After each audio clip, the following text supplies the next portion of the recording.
Hello, welcome back. We're almost to our final lesson. Let's pick up where we left off last time. This is where Juliet has gone to see the friar. And this is in Act 4 and Scene 1. And Paris was there, and Juliet talks to him. Then Paris leaves to leave her time for her confession with the friar. And what she says to Friar Lawrence is she has a knife with her. With this knife. And she says, this bloody knife. And what she does is she tells the friar that she's thinking about killing herself. Very horrifying.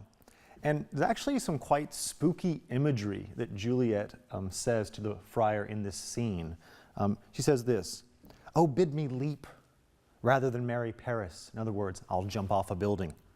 "From off the battlements of any tower, or walk in thievish ways, or bid me lurk where serpents are. Let me go where there are snakes. I'd rather do that than marry Paris.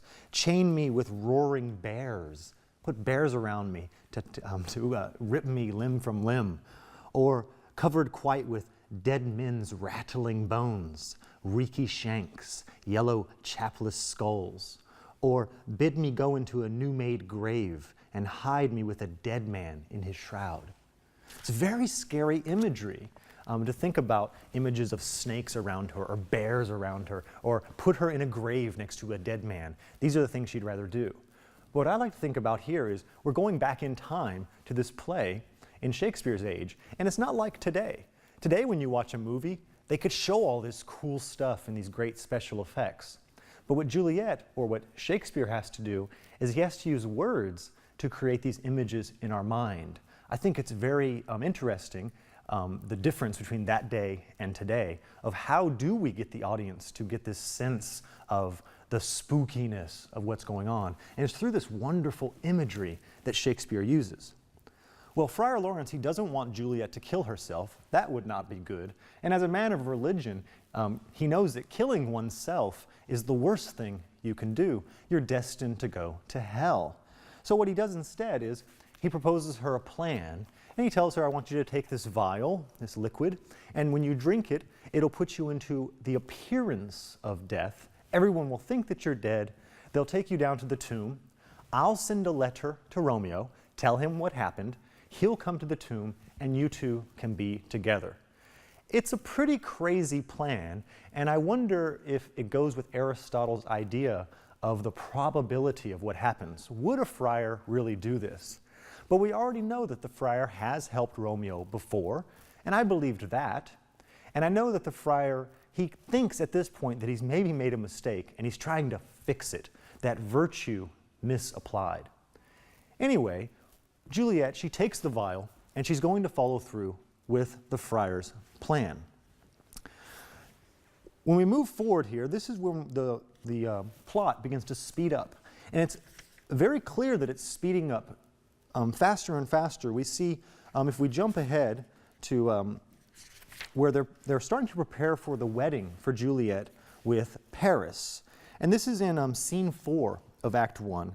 And we just notice there that Capulet says in line 15, "Make haste." And again, "Make haste." If we jump over, line 25, "Make haste," line 26, "Make haste," line 27, "Make haste." That's a lot of haste going on there. And keep that in mind here because this is a really interesting scene coming up after this. So the nurse needs to make haste, so she runs up to Juliet's room. And what does she discover? Juliet has drunk the vial that the friar gave her, and she's lying on the bed, and the nurse thinks that she is dead. Now we, the audience, we know she is not. That's called dramatic irony. So the audience is watching this. We know she's not dead, but everyone on the stage believes she is. This is what the nurse says. She starts screaming out, "Lady, lady, lady, alas, help, help, my lady is dead." And everyone runs up to see what's going on. So when Capulet finds out that she is dead, this is what he says in this scene. He says, "Life and these lips have long been separated. Death lies upon her like an untimely frost, upon the sweetest flower of all the field." And then later he says about death, "Hath death lain with thy wife? There she lies, flower as she was, deflowered by him. Death is my son-in-law. Death is my heir." The sense here is that first he's personifying death. He's giving death the qualities of a person, but also he's saying that death itself has married my daughter. Very interesting idea there of the idea of being married with death. But later we're going to see that Romeo and Juliet become actually married in death. Here we have married with death and later married in death. Keep that in mind and we'll see it's going to happen in the final act of the play. Now, why is that so? I think that this is something, a big idea we could think about. So here in life we know that we're separate from other people. And I've mentioned this idea before about language. Remember the idea that language is a skin? Skin is that point of connection that we have with the world and that point of connection that we have with others. But skin is also that obstacle to being with the other. Well, think about that idea with death. Isn't it true that in death, that's when we are truly united with the other person? This idea is not my own idea. This idea comes from Sigmund Freud, the psychologist. He says that all of us, we want to be united with other people, but being alive, having a body, having skin, keeps us separate. And here we see clearly this idea when Juliet is married with death, and then later, the only way that she can really be with Romeo is after they are dead, the death drive. Very interesting that Shakespeare picks up on this idea 300 years before Sigmund Freud does. After this, they discover that she is dead, and the friar's like, oh, well, don't be so worried, she's in heaven. He's trying to make things better. The friar must feel so horrible for everyone, thinking about the Capulets think their daughter is dead. The nurse thinks she is dead. And then they're putting together a wedding. That's what's so interesting. At the same time, downstairs in this house, you can imagine on the stage maybe, they're running around, putting out flowers, putting out food. And then Capulet says something so interesting to the people putting together the wedding. This is in what act? Scene 5 of Act 4. On line 90, he says, all things, change them to their contrary. What he means is, we're putting together a celebration of a wedding. I want you to take everything and switch it over and make it into a funeral. So I guess if there are pink and red flowers, we need to change those over to white and yellow flowers. If everyone's wearing white, we need to all wear black. Change all things to their contrary. He even is talking to the musicians. They're going to play some happy music, change it to the contrary, play sad music. But I like that line for another reason. Change all things to their contrary. Isn't that what is happening in the play? Isn't everything at this point switched to its contrary? All of the older people are saying before in the play, slow down, be patient, don't rush into this. Now we have Capulet saying the opposite idea, the contrary. Make haste, make haste, make haste. And don't we have the sense the young people, they don't know what's going on in life. And then we saw that scene with Romeo and Juliet where they seem so much wiser.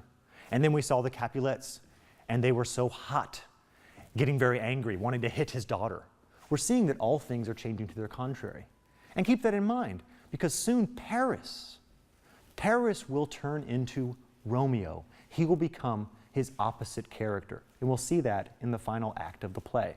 All things change to their contrary.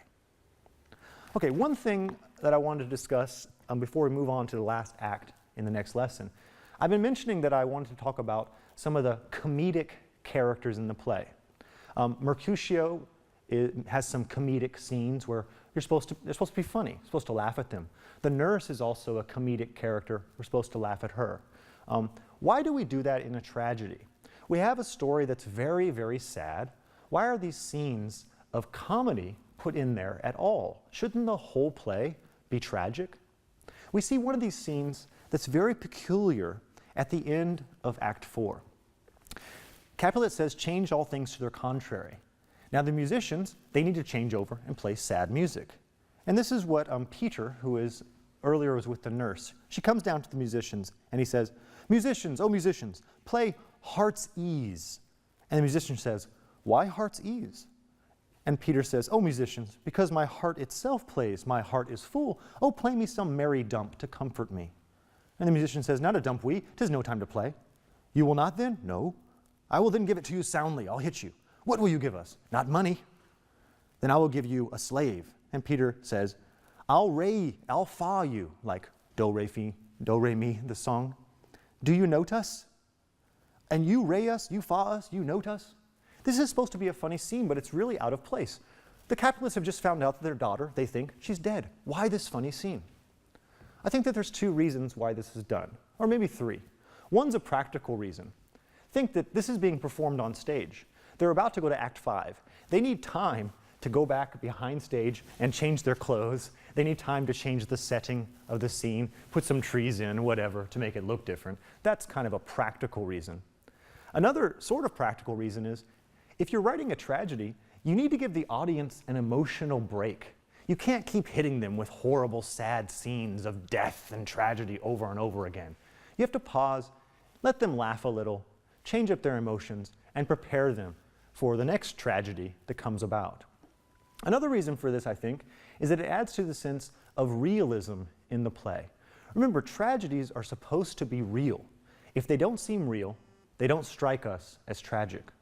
Well, this is much like real life. It's true that tragic things happen, but even in tragedy, there is humor.